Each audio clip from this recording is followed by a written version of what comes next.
Welcome back to the second and also the final session of the conference. May I invite Professor Catherine Hardy again to welcome and introduce the first speaker of this session. Professor Hardy, please.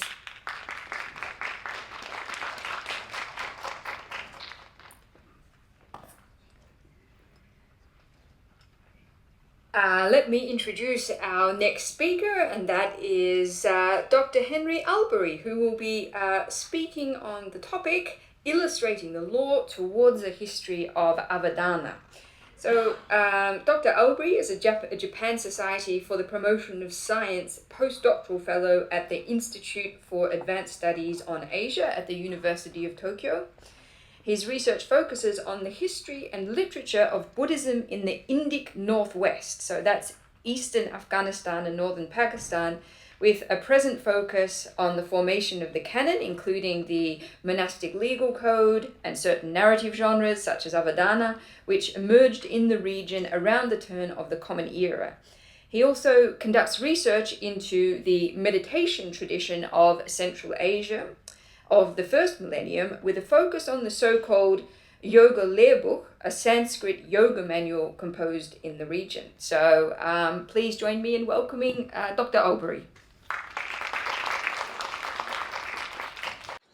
Thank you, Catherine, for the introduction, and thank you to the organisers for the invitation, of course, Professor Halkias for arranging it.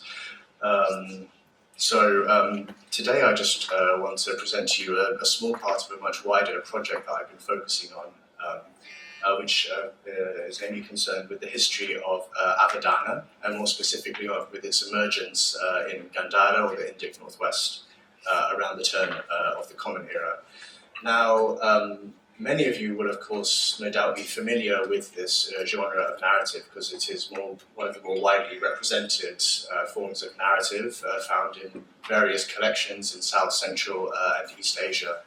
It is also one of the earliest forms of Buddhist literature to be studied, beginning in the 19th century, though is perhaps today rather comparatively little studied and therefore little understood in certain important regards. So one of the major issues that scholarship has contended with in dealing with Avadana literature is the question of what it is exactly.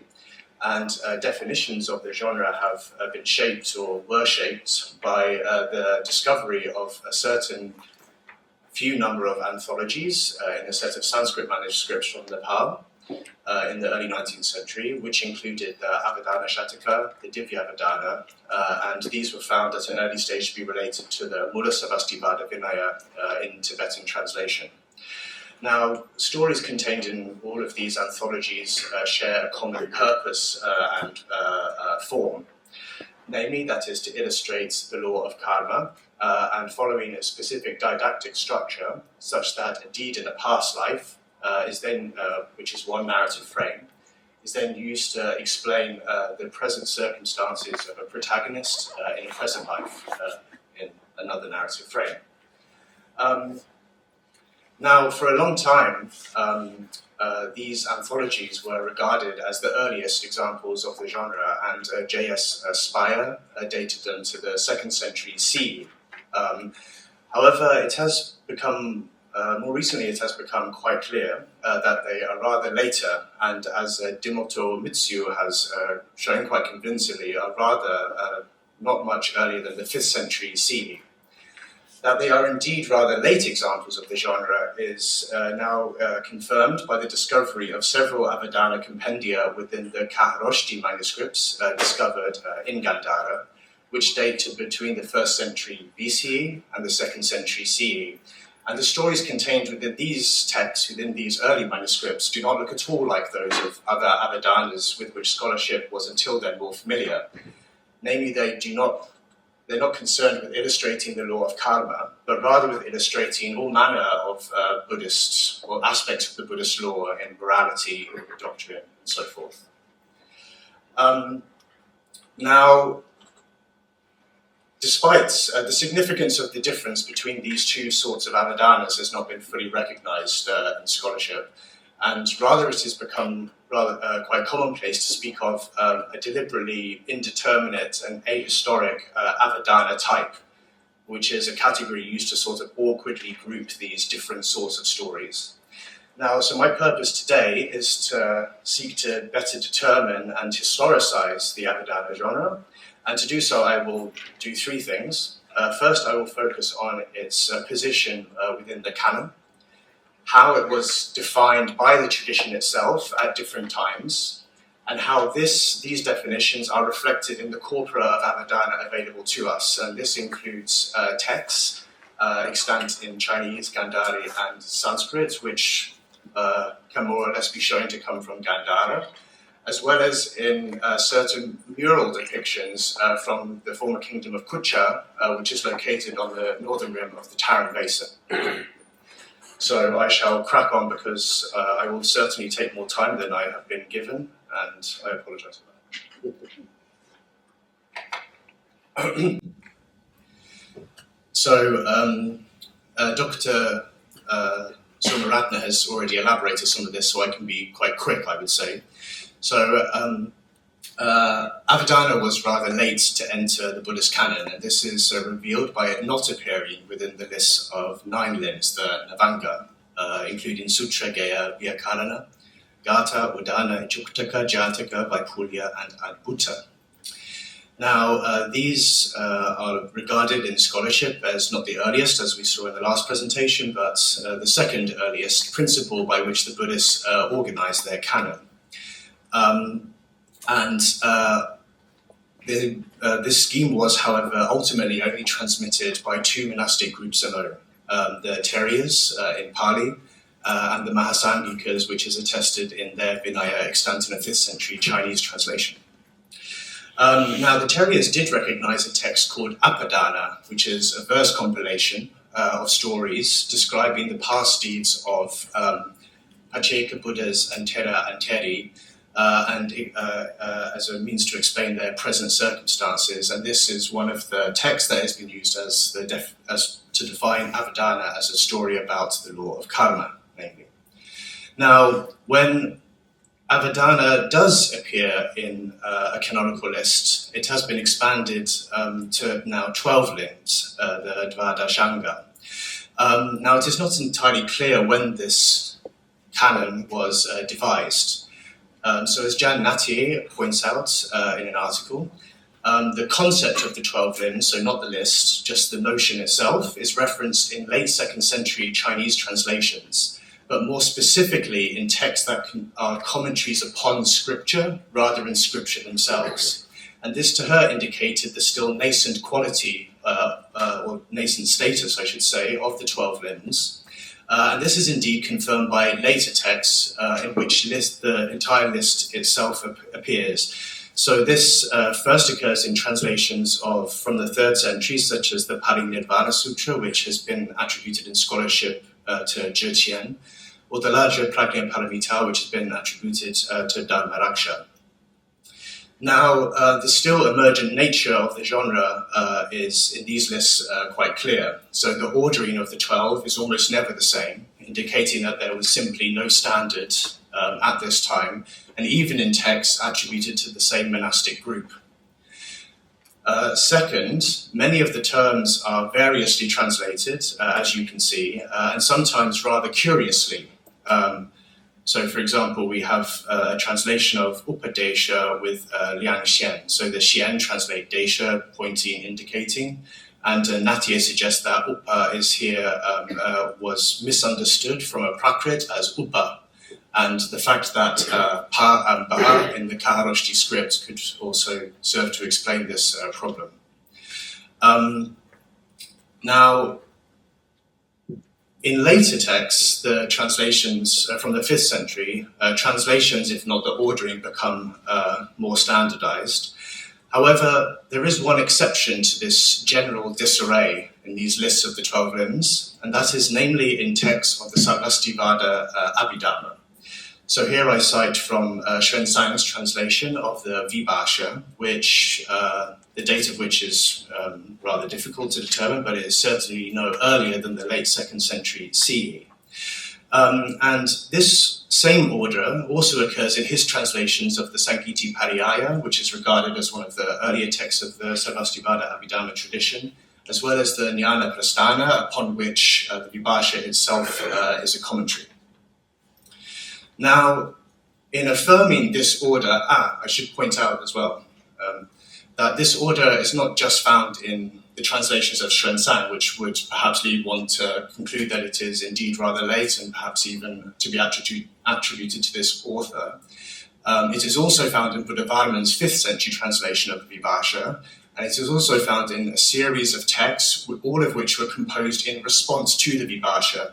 So 2 of these, for example, were translated by Kumarajiva in the 5th century, the Maha Prajna Paramita Upadesha, as well as the Tattva Siddhi of the Darshtantika scholar Harivarman, who was likely active in the 3rd century CE. And it is also found across early Yogacara texts like the Shravaka Bhumi and the Vinishchaya Sangrahani.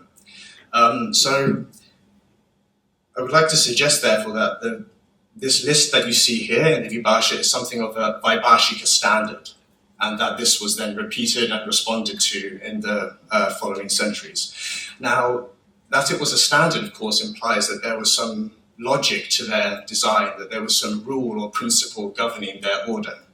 Now, to get at what this might be, we of course have to turn to definitions of these limbs. And indeed, the Vibhasha is in all likelihood the earliest text to have sought to have done so, and far before the Pali tradition did in the 5th century, of course, when it defined the Navanga. Now, I want to focus on just 3 limbs here, because Avadana, of course, but also Itivrittika, which, thus occurrence or something like this, which of course is not Ityuktaka, as is found in all earlier Chinese translations of the 12 limbs, and therefore is in effect a new limb itself and affirmed as such by the Vaibhashikas. And to this I also add Jataka, because these 3 limbs were something of thematic triplets. Namely, they all functioned as analogies, as piyu, within the Vinaya and within Buddhist literature more generally. And one final point, of course, is that Avadana is ubiquitously and uniquely translated with piyu, which means analogy, comparison, parable, example, and is used to translate a host of Sanskrit words, upama, aupamya, drishtanta, udahadana, etc. So the Vibhasha reads as follows.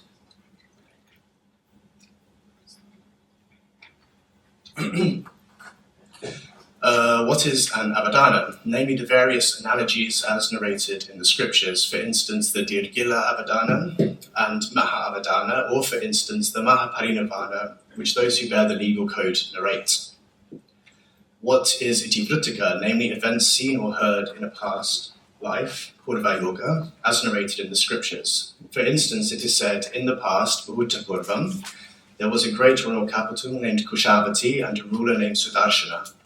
In the past, there was a Buddha named Vipashin who taught the law for his disciples. Or in the past, there was a Buddha named Shikin, Vishvabu, Krakuchanda, Kanakamuni, and Kashyapa who taught the law for their disciples, and so on. What is Jataka? Namely, birth events undergone in the past, as narrated in the scriptures. For instance, the Jatakas of the bear, deer, and so on, or when the Buddha, because of Devadatta, related 500 birth events, and so on.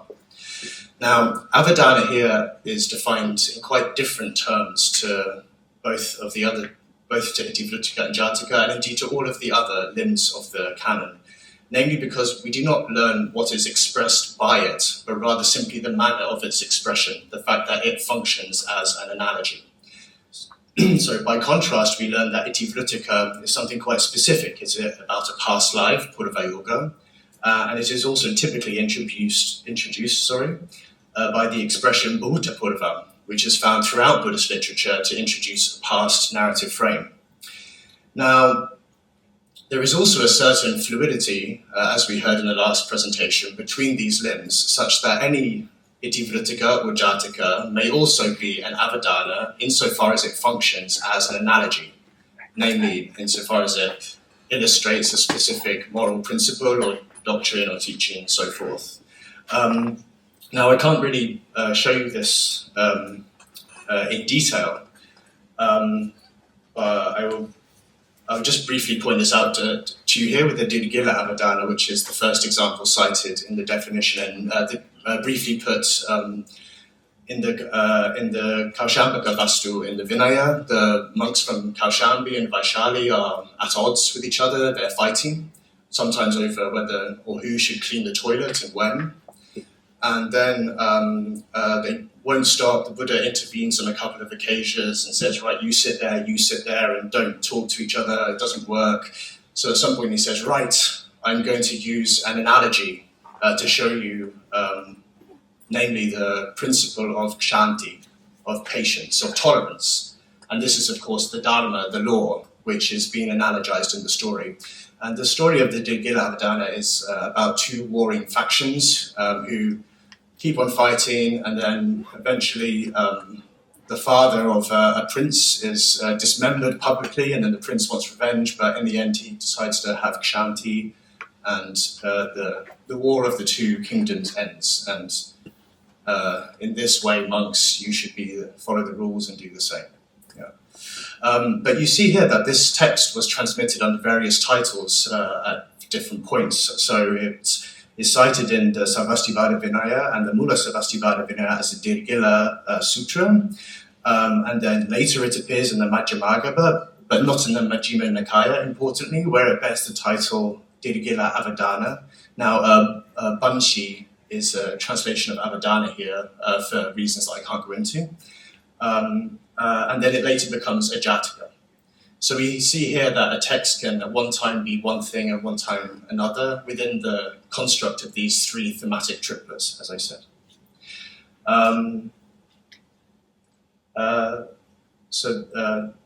So just, I won't go into this, but this basically is a passage from the Vinishchaya Samgrahani, commenting on the aspects of the Vinaya and its discussion in the Yogacara Bhumi. And this basically groups Jataka, Itivritika, and Avadana as three forms of simile. And again, you see that Avadana in this meta-analysis of analogy is unique for being the only form of the only category to subsume the other two. But I can't go into this more.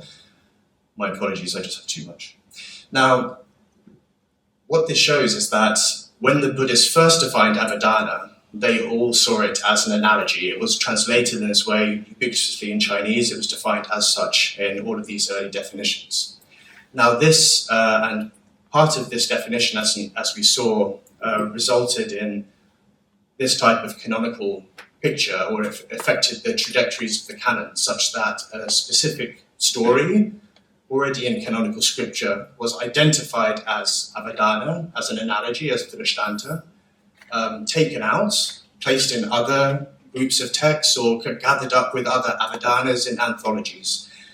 So I think that one can trace the history of the effects of this definition itself in the canon. But the definition must also reflect something of the landscape that the Vaibhashikas had before them, and I think that this is to be shown in these early collections that we see here. So the first two are Kharoshti manuscripts, as I mentioned before, and these are, the first includes 21 legible summaries of stories. So these are very short, abbreviated narratives that are relegated to the margins and the ends of the manuscripts that were basically designed for more prominent works, which again shows their secondary nature and perhaps therefore the nascent quality of the genres still at this time. And these stories, 12 of these stories are named Avadana, 5 are Purva Yoga, which should seem familiar by now because it was used in the definition of Itivritika and is another new genre, as I mentioned, and one Drishtanta, and one Udaharana. So all of these stories are designed to illustrate different points of the law. So one is a metaphor of the 5 faculties in which Bala and Virya become men and sort of fight it out, jostle and so forth. Another is to illustrate impermanence. And indeed, all of these stories are ended with the formula that it should be in full according to the comparison, the upamana. So the principle of analogy was governing the organization of these early Kharoshti manuscripts. Now this is also reflected in the Kalpana Manditika Drishtanta Pankti, which itself shares several parallels with the British Library collection of manuscripts. And this is attributed to the Darshtantika Kumara Lata, who was active in Gandhara. He was born near Taxila in the 3rd century. And of course, the name of the text and the title of the composer indicates that this is a collection of drishtantas, of analogies. And these are all structured in very particular ways. So many of the stories are opened with a little aphorism, a pithy statement stating the truth or the principle of the Buddhist law that is then instantiated or illustrated in the following narrative. And again, we see the same forms of analogical language, udahara and so forth, within this text. Now, my suggestion, therefore, is that if the Vaibhashikas they were either reflecting this literary landscape, or they were also part of the groups that were determining it, such that this creation of the category Avadana led to the creation of texts, which was structured in such a way that you would say take a statement of the law, like an aphoristic expression, or indeed a verse of the Dhammapada, because there are many translations in Chinese that are rather early, like the Faju Piyu Jing, the Chuyao Jing, and so forth, all of which are structured with a verse and an Avadana following to example the law. So I think that this definition had quite dramatic effects on the creation of an entirely new sort of... oh my God, well, I'm going to have to look at it. I think the point is clear somehow.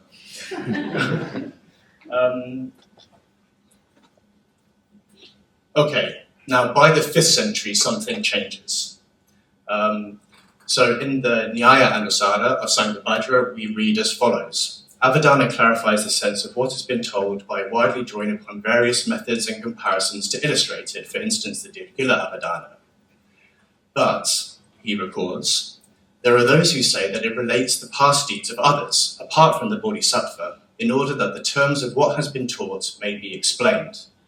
And then it goes on to define Itivritika as a story about a past life, and then Jataka as relating the deeds done by a bodhisattva in the past. But if a discourse concerns the arising of a past event and concludes with a past event, it is called Itivritika, such as the Mandatra Sutra.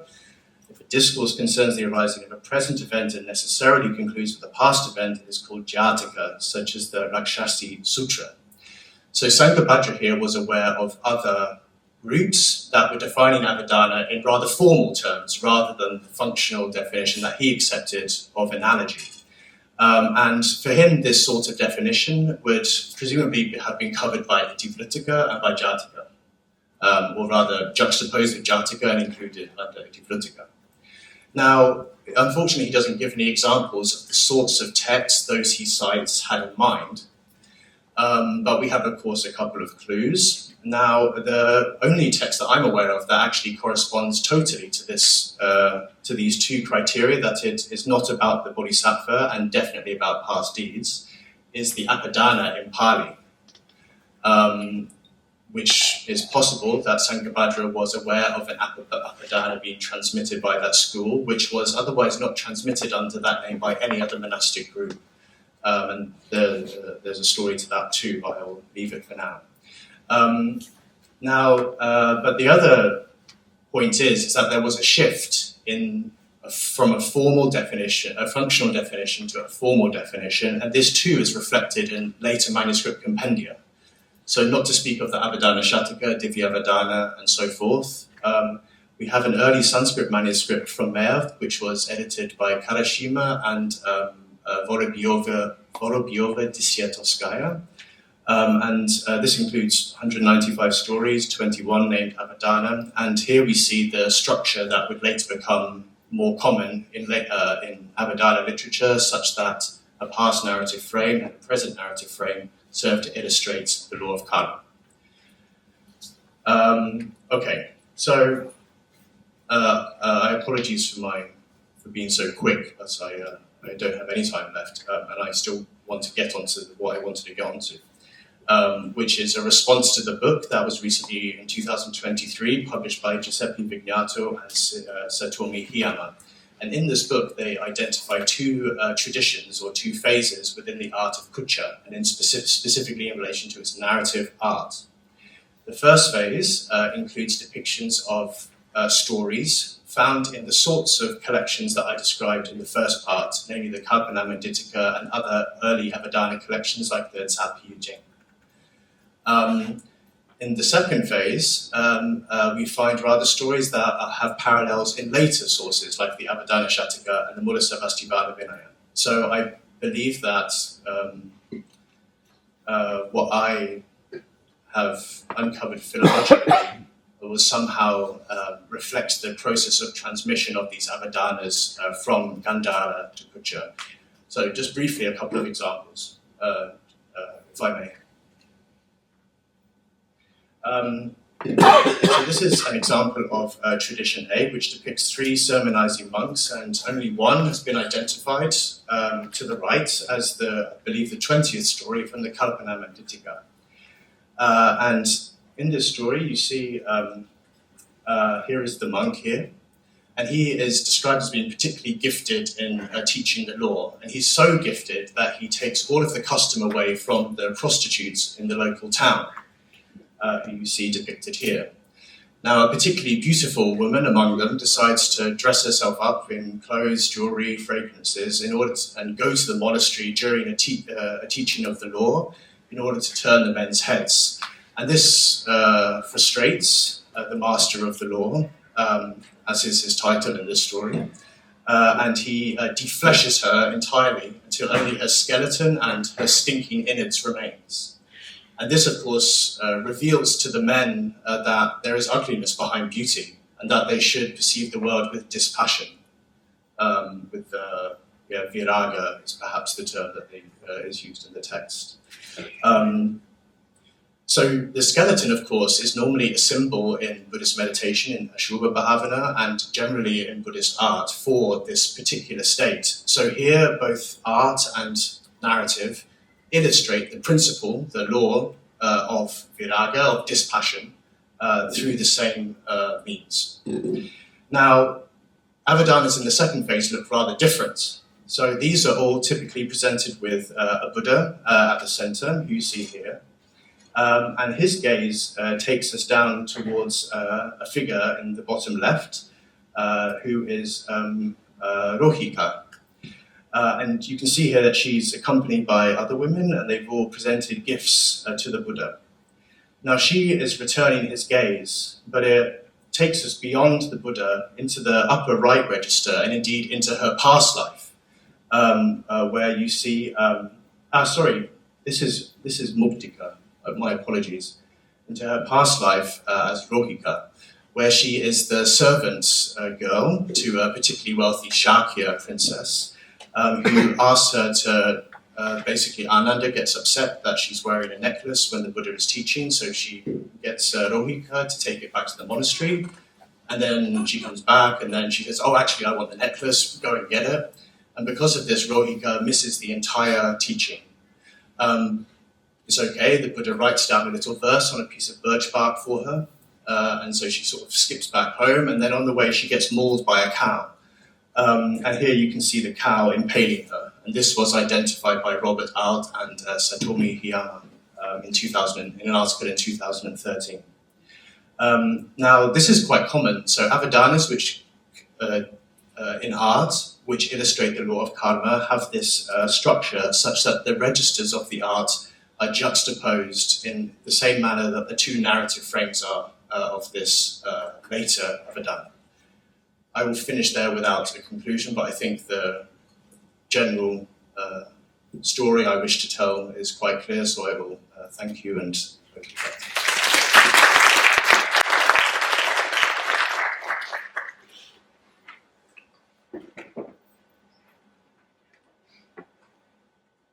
Thank you very much, Henry, for your presentation. I think we do have time for 1 or 2 questions. So please, if anyone has any question for Henry.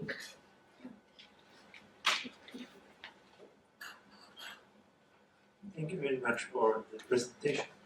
I have a question about whether you feel that the very short illustrative stories offered by Chandrakirti in the Chatushataka would qualify as being similar to the first type of avadana that you have described. I'm not familiar with those particular stories, but if they function as an analogy, then I've no doubt the Vaibhashikas would qualify them as such. Oh, thank you.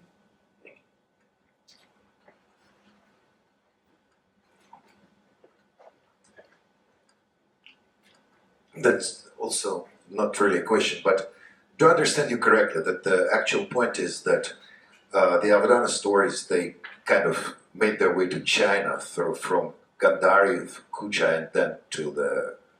No, of course not. Of course not. I mean, well, we have no evidence of that, if that is the case, because the Chinese translations appear much earlier than any manuscript or piece of art in Kucha. Well, because not so long ago we had a big session about the transmission of the Buddhist stories and Buddhist texts, and there were some observations by linguists, actually, basically saying, I mean, that's been obvious for quite a while, but we have some more convincing evidence, basically saying that in terms of Chinese translations, I mean, the earlier one, the phonology of the earliest Chinese translations is actually much closer to the Gandhari texts, rather than to, let's say, later Sanskrit or Pali or whatever. So I guess if you actually, I mean, if we could suggest that the stories actually traveled all this way from Gandhara through Kucha and then further into China, actually the translations were made from Gandhari texts rather than from the, I don't know, Sanskrit or whatever, that actually makes more sense. I mean, and the phonological evidence is basically in favor of that, support. Yeah, so I mean, this is part of a broader project that many figures are now engaging in, following Kadashima and a couple of others before him, of course. Now, as regards early Avadana collections that may fall into this category, I'm not aware of any in which a study has been conducted that has shown this, nor have I specifically... It's not rather about the stories themselves, it's rather about phonology, the Sanskrit transcriptions, which occur otherwise, not in Avadana stories, but also the sutras and other places as well. Yeah, I mean, the Gandhari hypothesis, sure. as proposed, is, you know, growing in power. I mean, there's an increasing body of evidence. But I don't really understand what the relationship is to Avadana specifically. I mean, I don't know of any evidence to demonstrate that specific connection. Yeah, I mean, this is a bit tricky. So I have done a bit of digging in this regard into the Tsa Pi Yu Jing, which is dated by later catalogues as translated in the latter Han Dynasty, though this does not occur in the Chu Sansang GT, for example. Now, Kadashima, in a brief footnote, mentions that one of these Tsa Pi Yu Jing was likely not produced in the late 2nd century, but rather sometime in the late 3rd or early 4th, which is still rather early, actually. And there are many features within this text, many topoi and historical elements which speak to this historical context of the transmission of Buddhism from Kashmir, in this case to the Parthian Empire, for example, which ended in 201 CE. And I have unfortunately not been able to find any specific mistakes, shall we say, that suggest that it was translated on the basis of a Kharoshti manuscript or on the basis of Gandhari, whereas this is rather more obvious in, for example, the translations of Zheqian. This happens quite a lot in the Faji Jing, for example, in the Parinirvana Sutra that I quoted. So there are many texts to point to for this hypothesis, but those that are what were regarded as Avadana, I have yet to come across one. Okay, maybe one more. Thank you very much for your presentation. I would like to point it out that there seems to be a misreading of the passage of Nyaya Anusara. Can you go back to that slide? Well, it is not your fault. I think it is a problem with the Taisho Tripitaka concerning the translation apart from the Bodhisattva. Yeah, if you read the Chinese, it's 除诸菩萨. So I think this 除 should be 于, the other. Including, rather. Yes. So this would actually make more sense for a definition of Itipratika. And this was, which means that the Apadana is now no longer the only text to meet this definition, but it actually includes the manuscript and the Apadana Shataka, etc. So yes, if it includes the other bodhisattvas, then this definition is in line with the Sarvasvata tradition. It's in line with the later Sarvastivada tradition, yeah, with, let's say, the Mula Sarvastivada Vinaya, at least, or... so it's in line with the Sarvastivadins of post-5th, around the 5th century. Yeah, that's right. So if I will make that emendation and cite you for it, so thank you very much. That's perfect. That is that the first, that true here should be the same as the yu in the second clause.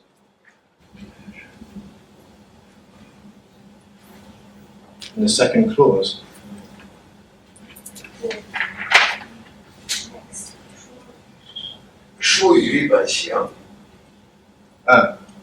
This one here.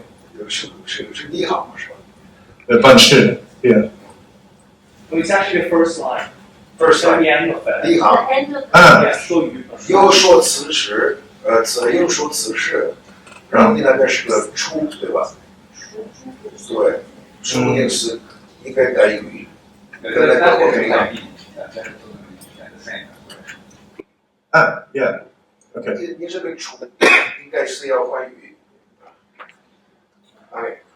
I mean, I don't speak Chinese, so I'm utterly unable to respond to what you're saying right now. But if you're making the same point as me, then yeah. But what is the point you're making, sir? It's the same. Okay, well, on that note, thank you very much once again, Henry. Let's give